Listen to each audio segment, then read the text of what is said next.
Держу!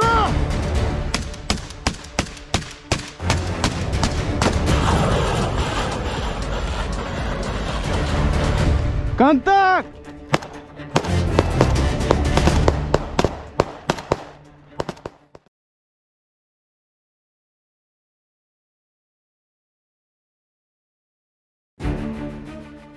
The war in Ukraine has entered a far more complex phase. Not just a phase of change, but a phase of structural transformation. Front lines that remained static for months are suddenly moving, not over weeks, but in a matter of days. Several Ukrainian defensive sectors have collapsed faster than Western analysts predicted. Multiple towns have shifted hands without prolonged resistance.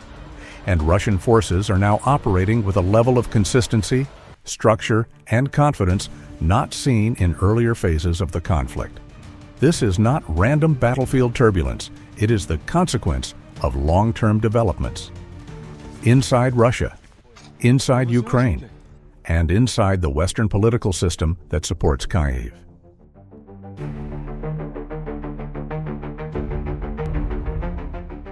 Let's begin with Rovnoye. A small town, yes, but strategically revealing. The fighting was tight and unforgiving. Ukrainian units defended from two-story buildings with remarkable determination. They resisted. They refused to surrender. Yet Russia prevailed, not with brute force alone, but with a multi-layered operational design. Russian UAVs mapped the urban battle space from above. FPV drones penetrated defensive gaps with surgical precision. Artillery shaped the environment, and infantry maneuvered based on real-time aerial intelligence. This was not conventional warfare. This was a multi-domain operation, a fusion of sensors, fires, and maneuver, functioning as a coherent system. Rovnoye demonstrated one critical point. Russia is now capable of building a cohesive combat ecosystem, an ecosystem that creates operational superiority in sector after sector.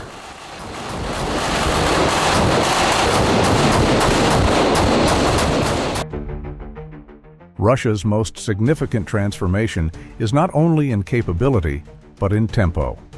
Early in the war, Russian offensives were large and centralized. Today, Russia employs a different paradigm: micro-offensives, small assaults, constant pressure, simultaneous actions across multiple axes, day after day, without losing momentum. This type of pressure fractures Ukraine's ability to synchronize defense. Shift troops here, another sector comes under attack. Reinforce the flank, another axis collapses. This is the erosion of coherence, the erosion of initiative, the erosion of strategic rhythm. Russia now dictates the tempo. Ukraine responds to it. In modern warfare, tempo dominance often matters more than territorial gains alone. It shapes morale, it shapes decision-making, and it shapes outcomes.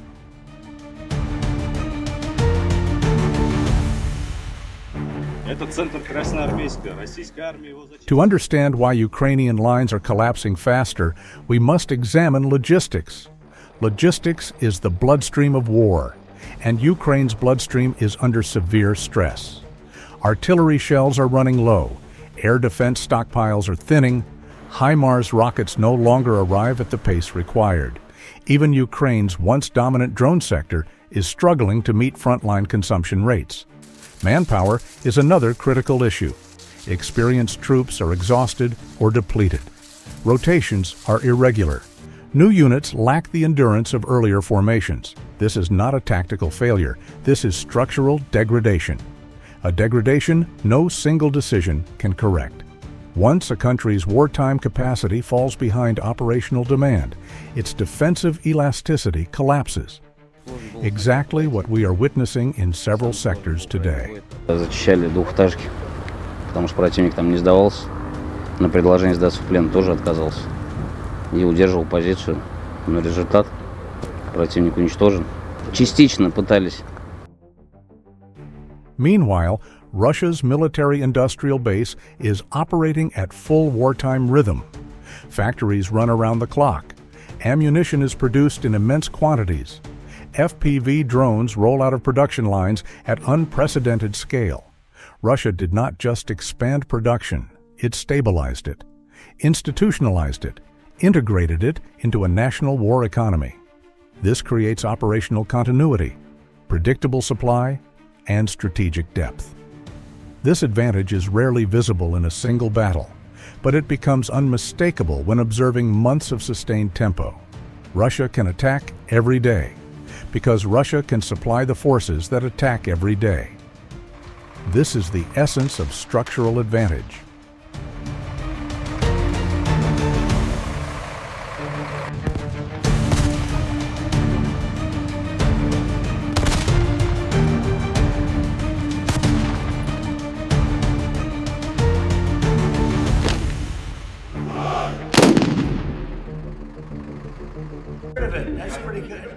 The West still supports Ukraine, politically, rhetorically, and diplomatically.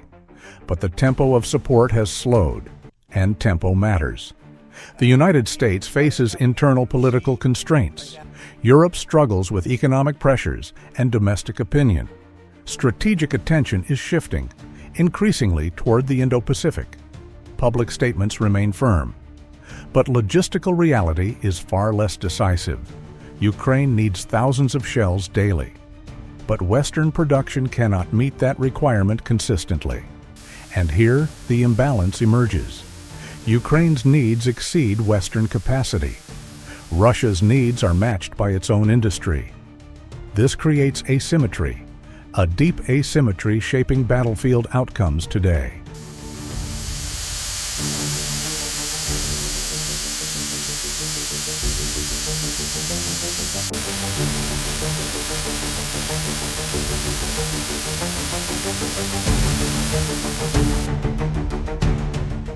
Ukraine is still fighting, still resisting, still capable of localized defense. But operational dynamics have shifted. Russia holds initiative. Russia sets the momentum. Russia chooses where and when pressure is applied. Ukrainian units respond with remarkable resolve, but they respond from a position of strain, with fewer resources, and decreasing strategic flexibility. This is not total defeat, but it is an unmistakable operational regression, one that shapes the conflict more powerfully than any single territorial gain.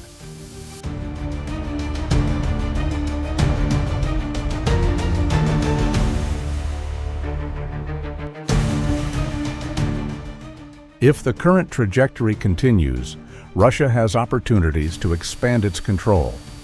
Donetsk could be fully consolidated. Other sectors, Kupiansk, Chasiv Yar, may come under intensified pressure. Ukraine may be forced into a static defensive posture, or into negotiations shaped not by choice, but by operational necessity. Russia's advantage today is structural. Structural advantages do not disappear quickly. They define medium-term outcomes. What we are witnessing is more than shifting frontline maps. It is a competition between two systems, two national capacities, two models of warfare. Russia has demonstrated that it can sustain a long war, maintain operational tempo, integrate technology effectively, and mobilize an industrial base capable of supporting continuous combat operations. Ukraine continues to resist with determination, but strategic pressure is mounting. For now, Russia holds the tempo, and in modern warfare, tempo is power. Thank you for joining this analysis. Share your thoughts in the comments, and see you in the next episode for deeper strategic insights.